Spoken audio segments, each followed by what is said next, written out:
Për shfuqizimin e qeverisë teknike, lideri i Bashkimit Demokratik për Integrim Ali Ahmeti do të duhet të konsultohet me faktorin ndërkombëtar.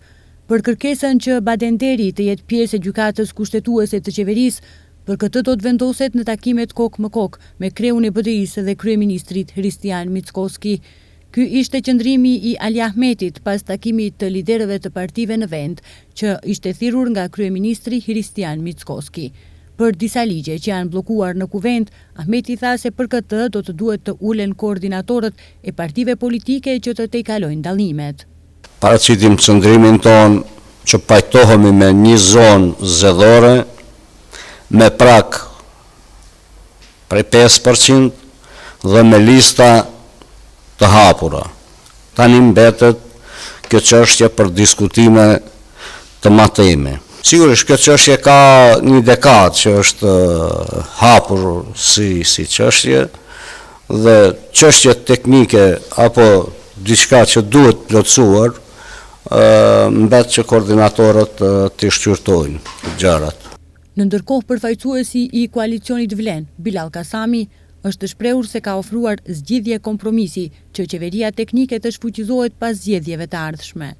Gjithashtu, sipas Kasamit, është kërkuar që të gjendet formë për të siguruar pjesëmarrje më të madhe të diasporës në zgjedhje. Kasami nënvizoi se ka kërkuar nga opozita më shumë konstruktivitet për votimin e ligjeve reformuese, si avokatit të popullit dhe ligjeve të tjera që kërkojnë shumicë të dyfisht. Dua të theksoj që ishte qëndrimi jonë dhe kërkesa jonë në takim ka të bëjë me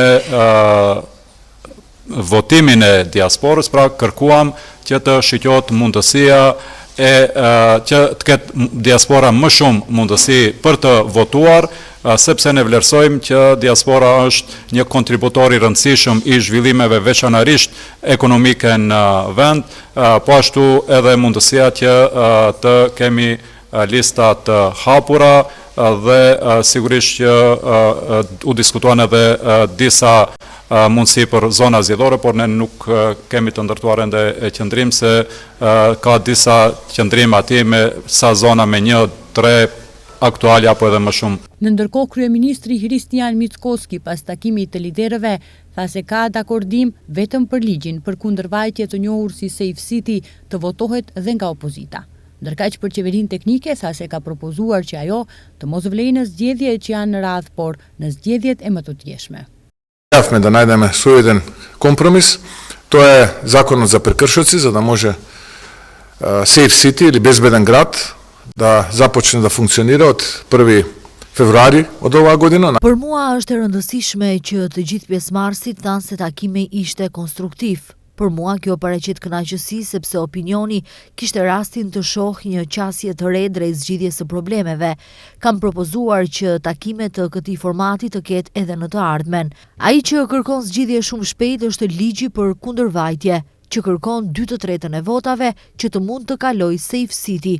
Për qeverinë teknike të gjithu pajtuam se qeveria teknike duhet t'i takojë të së kaluarës, por kishte edhe pjesëmarrës që kërkuan konsultime shtesë. E pat që një koalicion mungoi në takim dhe nëse ky koalicion nuk pranon shfuqizimin e qeverisë teknike, edhe pse ky ligj kalon me 61 vota, unë propozova që ky ligj të shfuqizohet pas zgjedhjeve të ardhshme, deklaroi Hristian Mickoski.